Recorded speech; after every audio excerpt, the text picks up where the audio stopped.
and I was looking for Spanish shows, and like, you're in LA, right? You figure you would think, but no. Comedia en Español should be in every corner. No, it's very hard to find stand-up comedy shows in Spanish, and so to have like a Spanish show at the comedy store, that's a big deal. I'm never waiting for my next show. I always have my next show ready, like booked and happening. And that's one thing, not to cut you off, but that's one thing I learned as a young comic. You kind of wait for somebody, right, to give you that opportunity, and you're waiting like, okay, but you really have to go out and get it yourself.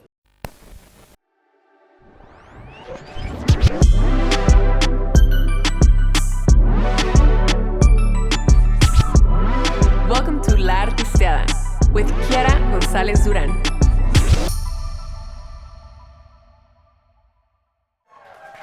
Oh my God, we're so excited. Everybody, welcome to our second ever live episode of La Artisteada. Now, all the excited.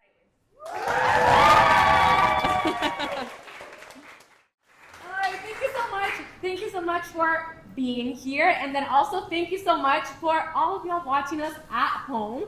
Today, we even gave a title to this episode called The Journey to Stand Up, and we're here with two amazing comedians. So let me introduce them right now. This is Daniela Inés Calvo. She is an Argentinian comedian who grew up in Argentina and Miami and started doing stand-up at 19, which, strangely enough, Hoozay also started doing stand-up at 19, so stand-up comedian twins. Daniela started doing shows here in LA as well, and she's a producer of, let me make sure that I say the name of the show right, a stand-up show in Español at the world famous Comedy Store. Welcome, Daniela!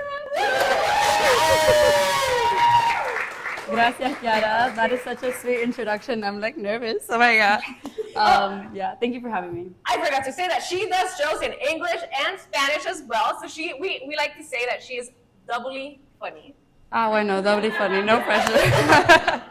And then we also have Hoozay, who is an icon. He is also a stand-up comedian, a digital content creator, and he is also the host of, let me also make sure that I say the title of your show right, Millennial Cooking Hacks on Curtido TV. TV. He started making shows on his mom's backyard, and he's now sold out shows all over the country, going on tour with his show, Comedy, Pupusas, and Beer. And not only this, like, he's not only sold out shows, but he also has a 1 hour comedy special available on Prime TV and Apple TV. Y también, like Daniela, hablo español también. He's also totally funny. We love it. Oh, and I forgot to mention also that you are Salvadoran. And Yes. it is a big part of your show, so we're going to be talking all about this. But first, to kind of start a little light, we usually start like very deep, and I think that right now we're like, no, let's switch it up a little bit. So we're going to play a very short little game to relax. Okay, so I'll give you a few simple scenarios, and you'll tell me what you would tell these people, unfiltered. Okay? Unfiltered. Girl. So, whatever comes to mind first. First, your best friend just got back with their ex. Estúpida. Let's start there. And also, why didn't you tell me what happened? Where's the lore? Where's the backstory? Like, we're gonna have, la voy a putear, pero primero I need the FaceTime, you know?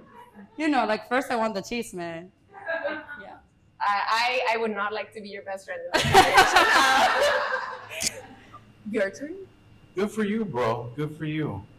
Okay, that's not a very good friend, I have to say. It's because he has to learn on his own. You know, those are his mistakes to learn. You know, I'm just gonna sit back and watch him go through the learning process. Oh, that's so supportive. You have the patience that I will never have. We love it. Okay, next. owner of a restaurant is the nicest human alive, but their food is bad. Ooh. I think as a content creator, sorry, I jumped. I've been there. You know, you go and like, oh, okay, it's okay. You very politely say thank you, and then you still make the video, and you don't say it's the best food you've ever had. So you still make the video even though the food is bad? So there's been a couple times. I usually test the food, right? If I'm gonna make the video, like I want to try it, and like, oh, this is great. But sometimes, you know, you have commitments, and right. like, oh, you have to make the video. It's like, how do we pull this off? And it's very strategic. If I'm not giving you a review, I'm just showing you the restaurant. I think now we're all gonna go search up your videos. Yeah. So like, if you're talking a lot about the venue, it's probably because the food wasn't good, right? Exactamente. We know your secrets now. I mean, who am I to judge? I'm not a good cook. I'm not gonna sit here and be like the food was really bad. Like, but I'm not making videos recommending to other people to go. You know. So. You know, it's hard. That's why, like, I stopped like taking requests for restaurants because they put you in situations. And like, there was one I did, what I liked, and then everybody in the comments like, "This is worst place to go eat." I'm like, "Oh man." You were like, "Yeah, you're right." But I liked it. So I'm like, I must not be a good judge, you know. But with these cheats, I mean, come on, you gotta trust me. I really think that like literally, I won't even let this event end. I'm gonna go after we stop this camera, like scrolling. Yeah. Okay, next. Someone approaches you saying they know you but call you by the wrong name. I mean, sometimes people will come up to me like, "Oh, you look like Jenna Ortega," but that's not really. They're not calling me the wrong name. I mean, they're calling me Jenna, but it's not because they think they know me. I don't know. That's a little different. But have you done it? I feel like it's a situation that can happen to any of us. I forget names all the time. But my friend in high school my best friend in high school was named Juan. His name is Juan. People forgot that? No. People would confuse us. And so they would call him Jose and call me Juan. Okay. But I would never correct people. I just let them, you know, think that I was Juan. So for some people in high school, I was Juan. Now with social media, right, that people that follow me, Segun, because they'll be like, oh, Jose. They'll say, oh, I follow you. They won't say Jose. I love your content. And then we take a picture. It's like, how do I find you? So no me siguen, pero me miran en el face. Claro. We love fame either way. You know, if it's your face, your name, who cares? What's your name again? Or you know, the first time I went to El Salvador, some lady was like, "Yo lo sigo usted. Usted es Hoozay." And it was the first time I heard my name pronounced Hoozay, because I spell it Hoozay on social media. The joke is it's Jose, but in English, Jose. But in El Salvador, I was Hoozay. And so then from then on that trip, I would introduce myself as Hoozay. You're like, this way, you'll find me on social media. Yeah. Okay, so that was the game. Now we will transition to the deeper questions. I'm so glad we survived the game. That was stressing me out. Y'all did amazing. But yeah, so we want to talk about when did you start dreaming to be a stand-up comedian? I think that like, at least when I was younger, I didn't really see a lot of stand-up comedians, or you would see like stand-up comedians that were like very old, or it was like an adult show. But like, when did you see yourself as a comedian and started aspiring to be one? So people always told me I was funny, right? But I didn't see it as a career or something I could do until I got to do theater in like drama class and be in front of a stage. And I was like, oh, this is something I like. And then, so right out of high school, I started like researching comedy and looking at comedians and really studying like, what does it take to be a comedian? And so it wasn't something that like from a kid, I was like, oh, I want to be a comedian one day. It was something that's like, oh, I think I could do that. That looks like fun. And so just kind of fell into it from theater, from drama class. And how did you start like researching it? Because So I'm old. At that time, I went to No the se library. nota, no se nota. No, I used to rent VHS, like stand-up VHS. Oh, you are old, yeah. Yeah. One of the first ones was Richard Pryor. The other one was Paul Rodriguez. Those are my reference of Latino and urban comedy. Like the rest were white people, But yeah, no, VHS and the library, like looking up books on comedy or what was that? Milton Berle had a book, I think, on jokes. Wow. And so I was like looking at these jokes, none of these are relatable. Like, white people jokes. Right. Yeah. But yeah, I really like took it, started studying it and looking at it, seeing what it would take.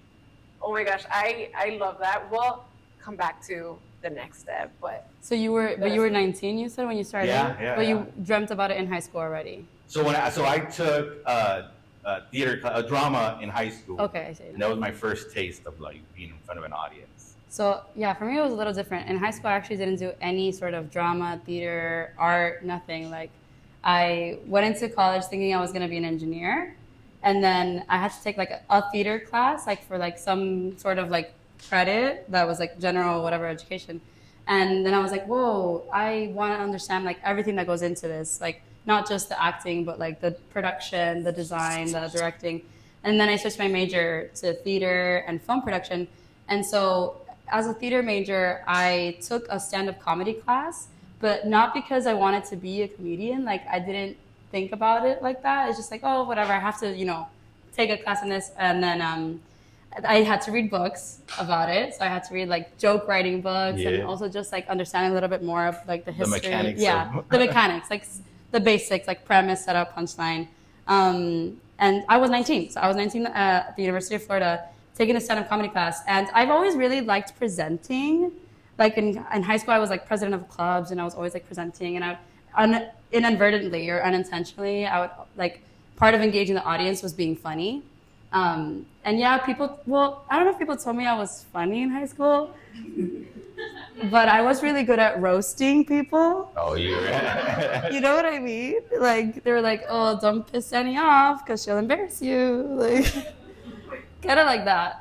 And so I realized like, oh, this is a thing. Like, this is, and then something influential for me was watching Michelle Wolf do the White House Correspondents' Dinner in 2016.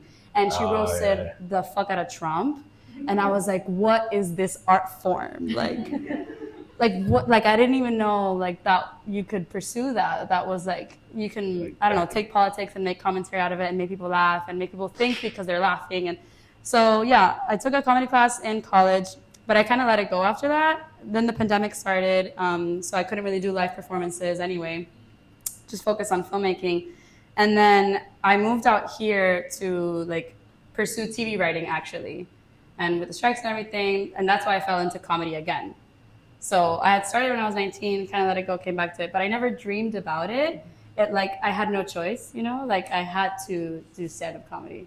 So when you got here, did you started making your own shows, or did you start participating in other people's shows? Like, talk to us about your very first show here in LA. You want to know about my very first show here in LA? We want to know about your very first show in LA. Right. It's I will talk about this because I try to raise awareness about this too. So I'm a woman in comedy, which makes it a lot harder for obvious reasons.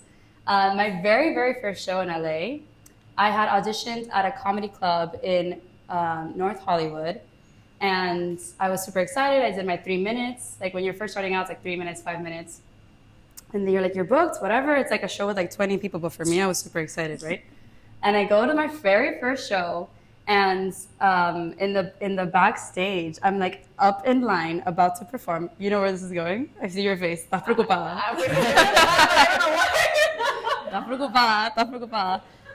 The comedy club owner comes up to me and pulls me aside and places his hand on my waist and makes me really uncomfortable. And I had to like figure out a way to get out of the situation. That was like my very first time performing in Los Angeles in a booked show. And like, it's such a more common experience than you think. Like, so many female comedians have been through something like that. And I always remember like talking to people after, whatever, I still performed. I still went on stage. I kind of blocked that out of my head. went on stage, performed, killed it. And then after the show, talked to my friends, everything. I kind of like forgot about it for a bit because you do that to like survive. And then later, I started meeting other female comedians. I was like, I need to find the female spaces immediately. Like, I need to find the women-only mics. And for like my first year in comedy, I was doing only women-only mics. And then I started talking about it. I was like, yeah, like we stay away from that comedy club. Like, tell other women, like, and then tell other men too, like to stop supporting that establishment. That is not a safe working environment for women. So sorry for the sad story, but you asked about my very first performance in LA, and that's the story. But I think it's important, you know, Yeah. like if people hear, if women want to be stand-up comedians, they gotta know. So we'll make a little note after of like where this was. Yeah, you can ask me after the show, and I'll tell you where it was and to stay away. Yeah. Oh my gosh, but also it's important, right? Because I think that like we don't really talk about being resilient in pursuing the things and maybe like the conflicts that you face, but not like these very direct things that are usually talked of as concepts. Like women are dealing with like because we're women, we deal with things, but it's like, no, this is a very specific thing. And I'm so glad that you kept doing it. Like, oh my God, yeah, and I could have stopped after that. I could have been like, whoa, never mind, this is icky, this is not my cute. scene. Not my scene, yeah, or like, I'm not welcome here. Yeah. Or like, who do I think I am, you know? Like, that's what the purpose is, really, is to like put you in your place and be like, well, you're just a woman at the end of the day, remember. Like, and I could have stopped after that. But my reaction was the opposite. I was like, no, I'm gonna keep doing this, but how do I find like a safe space for me now that because I'm new and because I can be easily taken advantage of and because I don't really know how this works. So yeah, I have Now like she produces one of the hottest shows in Hollywood.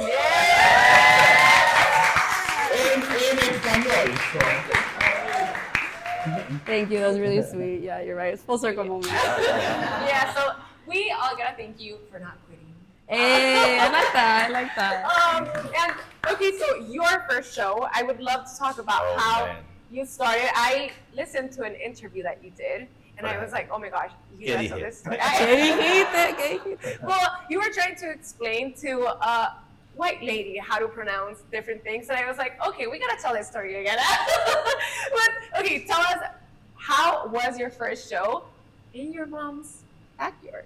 Oh, so my mom's backyard was so I started in comedy, right? And nobody would give me the time of day at a club. Like I wanted my own night, right? I want to promote and have my people go to the club. But the club's like, who's this kid? My friend Juan, back to Juan, we were at my mom's backyard one day. My mom has this huge backyard. And I was telling him, like, oh, I can't find a spot. Like, I want to do my own show. He's like, why don't you just do it here?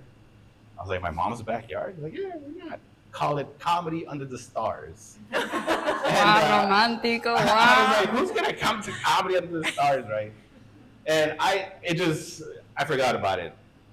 Cut to like 6 months later, our mom has us put a cement slab in the backyard. And we were helping out. And when it was done, it felt like a stage, right? And I was like, oh, we should do backyard comedy. And my friend was like, yeah, that's what I said. I was like, yeah, but you said Comedy Under the Stars. And my parents have always been very supportive. And I told the idea to my mom. She's like, ajá, ¿y quiénes van a venir? And I was like, oh, well, just some friends and my cousins. And she was like, ajá, ¿y qué le vas a dar de comer? What are you going to feed these people? You know, typical Latina mom worried about what are they going to eat. And my dad was the one who had the idea, like, why don't we sell pupusas and have people come and buy pupusas and we'll do the whole thing. And so that's what we did. So my comedy career started from comedy, pupusas, and beer, because my dad would sell beer at the events. Oh, we love it. So it became a whole family thing, right? And so my cousins came through, their friends came, and it became a really hot show, because then comedians that were traveling, like touring, they would like hit me up like, hey, when are you doing your backyard show? And I'm like, well, I don't know, whenever my mom says we can do one. And so it just became a really, like, we would overproduce the backyard. So when you showed up, I mean, we had theater lights, we had a stage built.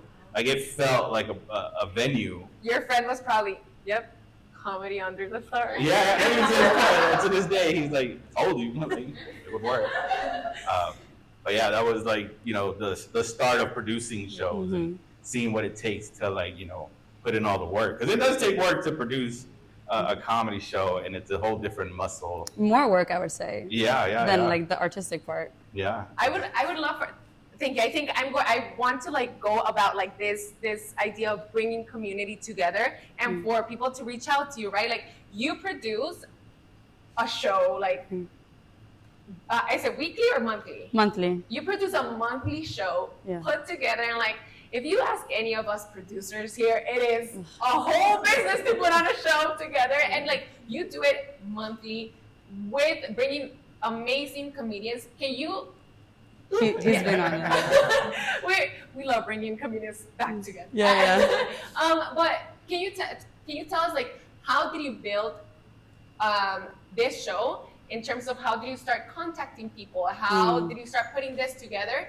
And how did you even get the confidence to start doing that? I've always been a special kind of delusional, so that helps.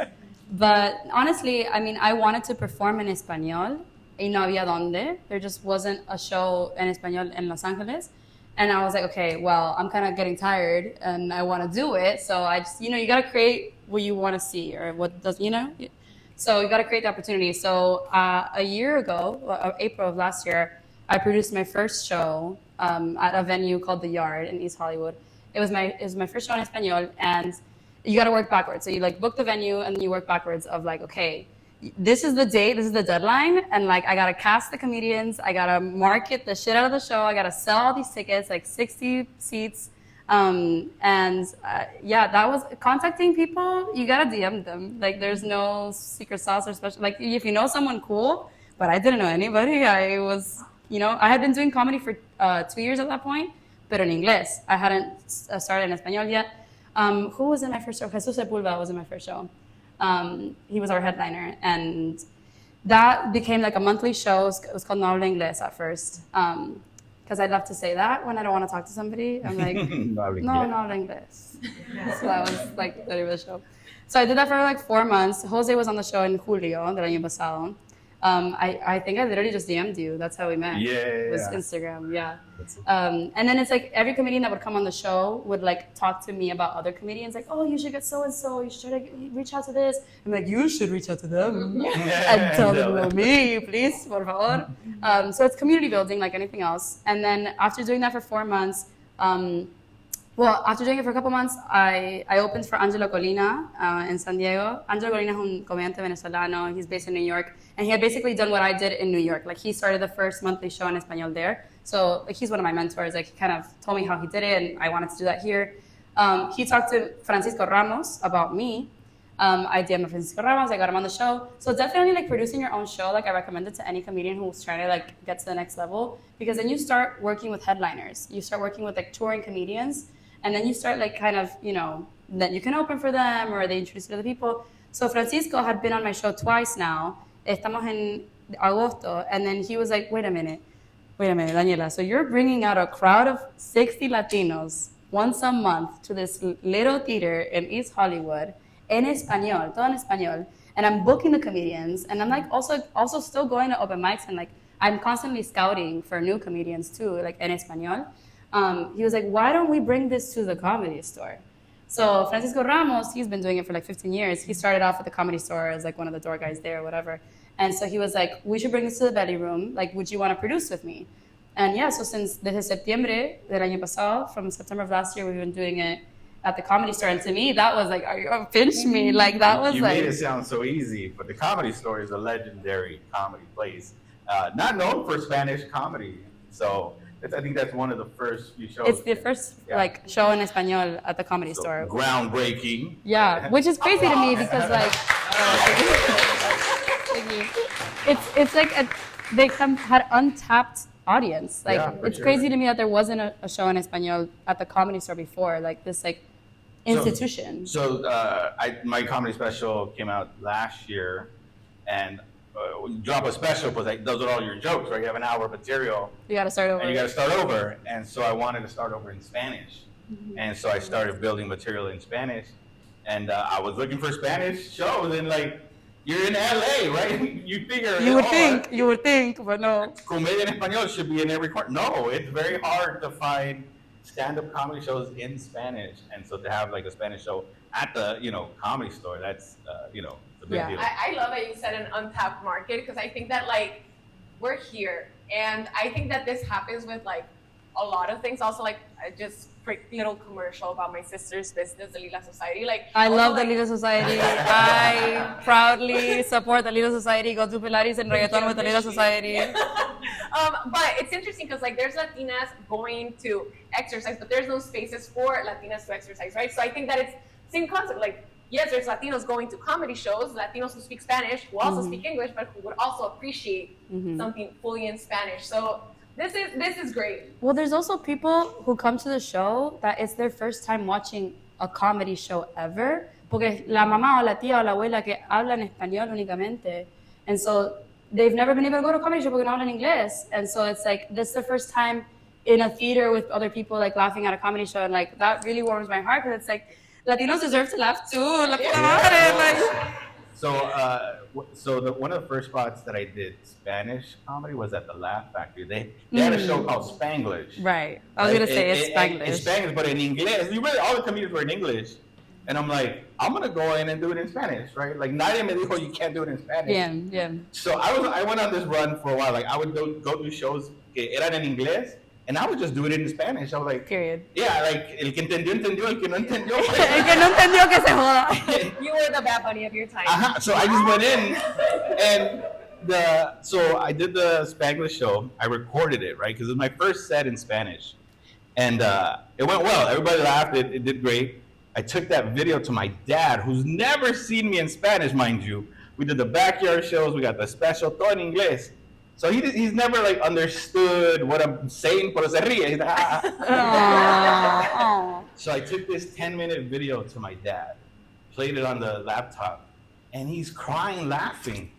I was like, oh no, we gotta do it. We gotta do a show in español. So yeah, and your dad is like representative of that audience that has Yes. never been able to watch un show de comedia. So fast forward, last year I got to do a whole show in El Salvador, sold out crowd with my parents. That's so cool, you guys. That's so cool to go to your home country and do a show. That's really And intimidating. español. Yeah. Oh my gosh. Congrats. And I would love to talk. I love always talking about how you get to do like that, like next bigger thing. And you have a 1-hour comedy special, right? I think that what goes behind that is meeting executives, because you can build your audience and people can go to your events, but you got like someone in the television market needs to care about you. And so I would love to ask like, what were those first interactions with executives? How were those conversations for you to achieve that? So I think it's very what's the word? Serendipity. So I started What's that? like it was, the universe aligned really because I'll tell you a story very quickly. So we started Curtido TV on YouTube, which is more like produced content, and so but it was my old YouTube videos, all the stuff, the cringy stuff from my 19-year-old self, and I took everything down. We're gonna start fresh here, but there was one clip that I had from doing my stand-up at the Ice House, probably like 2011. That clip was talking about being Salvadoreño, and every year some group of Salvadoreños would find it, share it, and would get views. I'm like, well, I'm gonna leave this one porque ese tiene seasons, people find it. And so I left it up there. And fast forward, somebody found it, put it on TikTok. Got like 1 million views, that one clip from YouTube.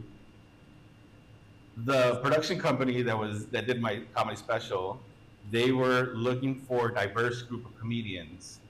And they were searching the internet, and that clip caught their attention and brought them back to my social media. They found out, oh, this guy's still doing stand-up. Wow.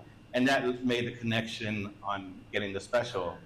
And so that one clip from years ago, kind of brought it all full circle. And it was like, oh man, like, I got the email and I was like, oh, this is probably some spam from the king of Yuanda or Gondor.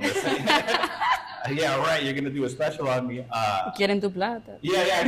How much do I have to pay you? Right. But no, it was real. It was a real offer, and I was like, oh man, this is a real opportunity. And so it's. What was the most daunting thing about that first conversation that you had with them? Reading the contract. And then, so this is why I say it's very. It was the universe aligned. So at that time, I was producing the What's Comedy Boosts and Beer, and I had just booked 8 shows, so I had 8 months of dates. And so to build a comedy special, you can't just do from today to tomorrow, right? You need to practice it and develop it. And so those comedy pupusas and beer was really the writing process. So I would write all week and then go perform somewhere and then do that whole set at Comedy Pupusas and Beer, record it, tape it, go through it, dissect it, and like, okay, I want to keep this, keep that. And so it was an 8-month process to like, okay, this is the special that we're going to record. Wow. And so everything had a line because I had those dates. I had the plan in my head of what I wanted to do. And so it just kind of, the universe said, But also your hard work, man. Like, yeah, mucha suerte, but you were ready for that moment. You were ready for that when opportunity presented itself. You were like, yeah, I got 8 months, let's go. I'm a 18-year overnight success. You work to this moment that, okay, when it comes, you're ready for it. Exactly. If you would have gave that opportunity to 19-year-old Hoozay, he would have, would not been good. Well, I think what I'm taking from this is one of you audience needs to make a video about La Artisteada so that we get an opportunity. You never know. The internet is crazy. I did a video one time selling hangers. It got 18 million views. Oh my gosh, yeah. That's crazy. And okay, so now I want to talk a little bit. I think that we all, like in creative careers, face silence. You guys do it sometimes in a more literal way in front of an audience, but there's also like silence and opportunities, right? Like the next opportunity may not be like showing up. How do you deal with that? Like what do you do in those moments where things feel slow? And I think that like in any creative industry, I think that the television and film industry are now going through that time. But you as comedians, but also like you're also a writer and you both are producers. How do you deal with those moments? I mean, I don't know if you. So, I mean, when you're waiting for the next opportunity, well, first you learn to create your own. So you're not waiting for the opportunity. Like you're giving it to yourself, which is like what producing for me is like so essential. I'm never waiting for my next show. I always have my next show ready, like booked and happening. And that's one thing, not to cut you off, but that's one thing I learned as a young comic. You kind of wait for somebody, right, to give you that opportunity, and you're waiting like, okay. But you really have to go out and get it yourself. No one's gonna hand you. You really have to work at it, and Yeah, and 100%. And there's a different kind of satisfaction that comes from giving yourself the opportunity, because it takes a lot of believing in yourself to give yourself the opportunity. So that's one thing. But I think even sometimes I book a show like a little too far out, and I have like some like downtime in between, and I try to remind myself like, okay, I mean, even if I'm not performing right now, I'm still an artist every day because I'm still like, my material comes from my life, right? So I need to be like living very fully and experiencing as much as I can and getting inspired and talking to my friends and talking to my family. Like that's where I get my material from. And so, I don't know, I just kind of remind myself like, it doesn't always have to be like at a level 1,000. I'm still, a comedian in the quiet moments or in the silent moments. I think it's so funny because I once interviewed an actress/writer, and she was saying that like all her family interactions, every time like something happened, her family would be like, but don't write about that. Oh my God, my family's the opposite. They're like, are you gonna write about that? Are you gonna put that on TikTok? Right. But I think during the pandemic was probably that moment of silence because comedy shut down, and it's like, where do you go to perform? I did a Zoom comedy roast Zoom one comedy time. It's so embarrassing. Zoom comedy is so embarrassing. And so to me, it was silent in comedy, right? But as a creative, you find ways to kind of execute ideas and like, okay, what's next? How can we do? And that's how I started social media. Right, like I wasn't a social media person before the pandemic. The pandemic kind of forced me into it. Like, well, I still have funny ideas.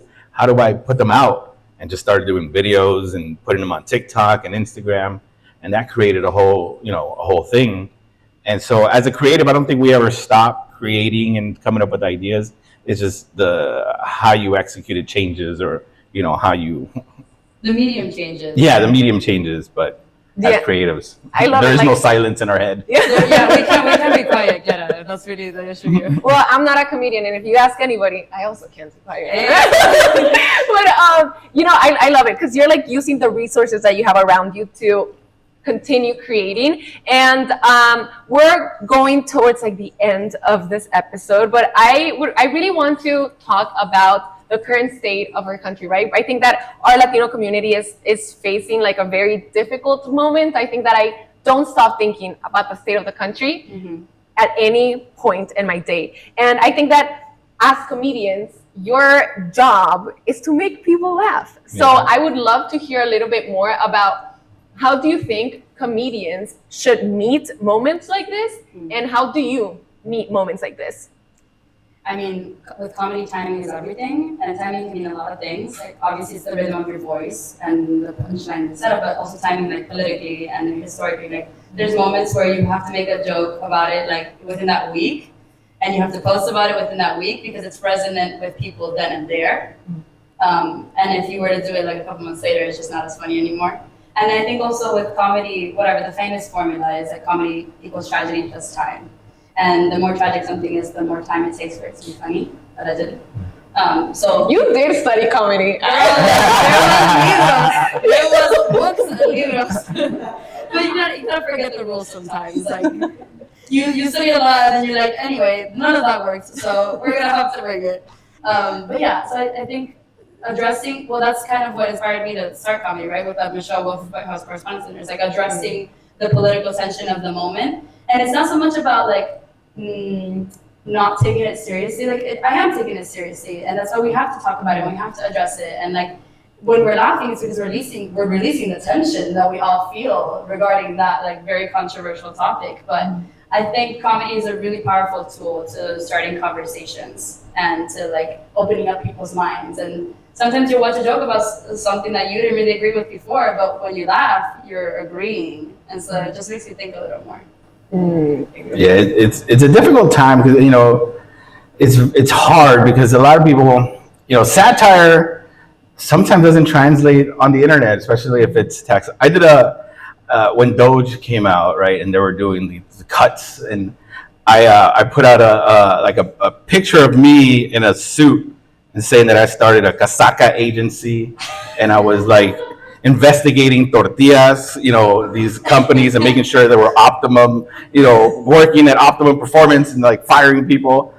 But people thought it was a real thing. Like, I didn't start a real agency. It's a joke, people. It's a joke. Yeah. And you talk about timing and stuff. And so, Kilmar Garcia, right? He was arrested or kidnapped, really.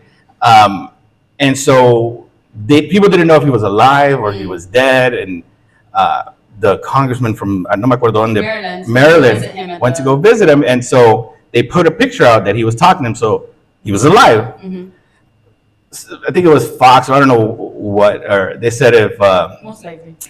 he was MS-13 because he was a Chicago Bulls fan. And everybody knows that if you're a Chicago Bulls fan, you're MS-13. No, but except for the white people, right? Except for white people.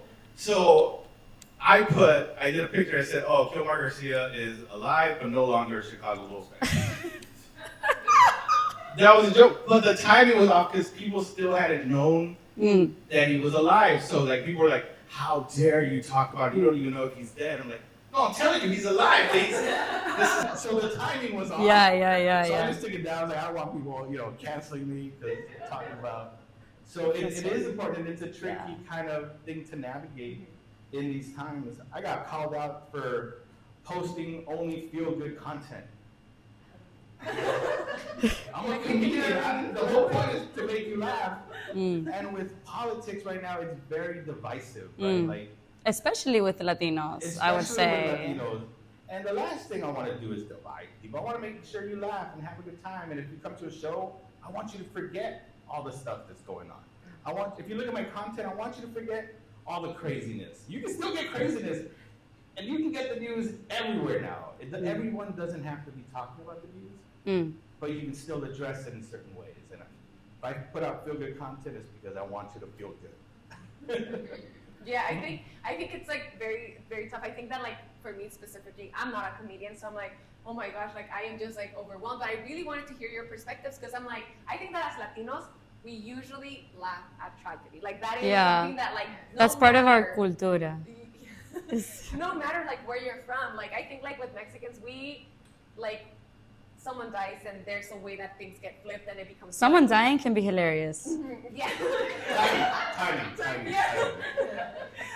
But I think that like it's part of who we are, and like you as comedians, I'm like, oh my gosh, like what is your take? And sometimes it's maybe talking about things very directly, but sometimes it's like you're removing yourself from that. And I situation. agree to what you said, like when you were saying like, oh, the news is everywhere, I don't have to talk about the news, and like that's perfectly valid, and I agree with that 100%. There's times where like I feel like I have to address it and I have to talk about it, and there's times where I'm like, we're all so overwhelmed about it, like let me not even. And then there's different cities, so I've performed in Miami a lot too, and like I performed a show in Miami like right after the election. And I don't know if y'all know something about Miami, but there's a lot of there's a lot of red hats, right? There's a lot of Latino Trump supporters, which is a very specific type of Trump supporter. And so I made the very difficult decision to not include my Trump jokes in my show that I did there, which was really hard for me, like because it didn't feel like genuine for me. But I was like, you think you know people. And you think you know the friends that the people bring to the show, but you never know who can come to the show and like kill the vibe and not get the memo. So yeah, I left it out, and I hate that I did that. But it's what you were saying, like if I really want everyone to have a good time today. But here in LA, I always do Trump jokes. Don't worry. They land. They land, yeah. But you know, those other videos also make really good content for social media. Because I stay on those, and they are pretty interesting. Oh my God, we're in trouble. One of the things too, like what you said, is there's so much information right now, and like sometimes like I get busy, right? I'm not following everything. Like I just heard they want to do a reality show to give citizenship to people, right? And the citizenship. What is this? The Hunger Games? Right. And so I heard it, and I was like, oh, obviously it's a joke. And then the next thing I don't know, this is real. I'm like, oh, this is real? Like it's so hard to keep track of like what's real, what's not. Yeah. A lot of stuff sounds like a joke to me, and it's like, oh wait, you guys are really? Oh. Well, that's why people thought you were investigating tortillas exactly, or whatever. Exactly. Casaca agency is not real, people. Yeah, and I would love to end on, like, I'm just so excited about your present, but I'm also so excited about your future. And as comedians, but also as creatives, I think that being a comedian, honestly, in my very personal opinion, I think it's one of the most difficult type of creative jobs because you are facing your audience reactions. What is the legacy that you want to leave as a comedian, but also as like community builders? You first, no pressure. What is your legacy?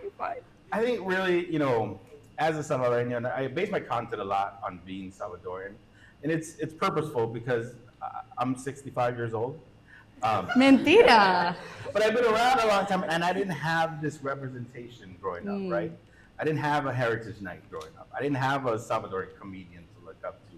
I didn't have these, I didn't feel represented, right? And so I take those opportunities that are handed to me, either, you know, a comedy special, I'm gonna make sure we're represented. So Heritage Night with the major sports teams, I'm gonna make sure Salvadorians are represented, right? Any medium that I get presented with that I can do something, I'm gonna make sure that we're represented as a people. And I feel like, if anything, that's the legacy I wanna leave behind. That, you know, I built this for the community and it's for them. And I have to say, I was telling you earlier, but I think that's something that I love about you is that you're very famous and you still show up at every single community event that I assume is that you can, because you are going to a lot of community events, you know, here. Bueno, aren't you the ambassador? No sé qué. Self-appointed Salvadorian culture ambassador. Oh, I love it. Right here. Self-appointed is very important because nobody appointed me to this position. You gotta give yourself the opportunity, is what we learned. Hey, exactly. You gotta, you know, no había uno, so hey, you know what? I'm gonna take your job. We need to like redo the beginning, and I'm going to add that note. Stand-up comedian. Yeah, add it to his credits is very important. Yeah. You know, so you say attitude, yeah. So I walk into space. I've been in spaces that I should not be in as a self-appointed culture ambassador. Where I'm meeting people, I'm like, yes, I'm the self-appointed Salvadorian culture ambassador. And they just repeat. He's the ambassador, the cultural ambassador of El Salvador. We love it. Bueno, you gave me some time to think. I think, yes, of course, representing my community. I do talk about being Argentina in my comedy. I mean, but I also grew up in Miami, which is a lot of different Latinos. So to me, just like being Latina is super important. I think and also being a female comedian, like I want to be remembered as somebody who, like was a trailblazer, but also when I was able to open a door, that I kicked that door open and that I like brought so many people with me. Because like something, especially with like female comedians or female Latina comedians, like every show that I produce, I need to have at least one other Latina comedian on the lineup. If not, I feel like I failed. Like I'm not doing my job correctly if I can't like give myself the opportunity, but also give the opportunity to like the next girl. So yeah, I think that's a pretty good legacy. I like that. I think that'd be good. Yeah. And we love that you are doing this like monthly. You know, this is a lot, girl. Yeah, I'm sure. It's not easy. But you're actually making it happen, you know, and we are just so grateful to have you today on this show. Thank you for having us. We're grateful for Kiara. Hello. And it's a whole team. But thank you also everyone for being here. We wanted to do something a little fun. You know, I always joke around. Well, I think like pre this woman buying like a lot of acres in Hawaii. Pre this, we're talking about her, but I always joke about me wanting to be the Mexican Oprah. So we got something fun for you all. Sí se puede. You are the Mexican Oprah. It happened already. Acres in Hawaii. But everyone, you can look under your chair because Chile del Abuelo got us something for you all. Everyone gets Chile. You get Chile. I get Chile. If there were a couch, I would jump on the couch right now. Chile del Abuelo. Yay! Everyone gets hot sauce Nice. for you to enjoy at home, and we had our little Oprah moment. Well, I guess this is La Artisteada moment. It's now. So, everyone, thank you so much for being on this episode, The Journey to Stand Up, here at La Artisteada. I hope that you all enjoyed it, but also I hope that you all share it. Thank you so much for being here today. Thank you, Kiara. Thank you. Thank you for tuning in to another episode of La Artisteada, a media collective for global culture shapers. Make sure to subscribe and let us know how your art is impacting the world around you on our social media channels at la.artisteada. This episode could not be possible without the amazing team behind it, Erin Jimenez, Diego Lopez de Anda, and myself, Kiara. See you on the next episode.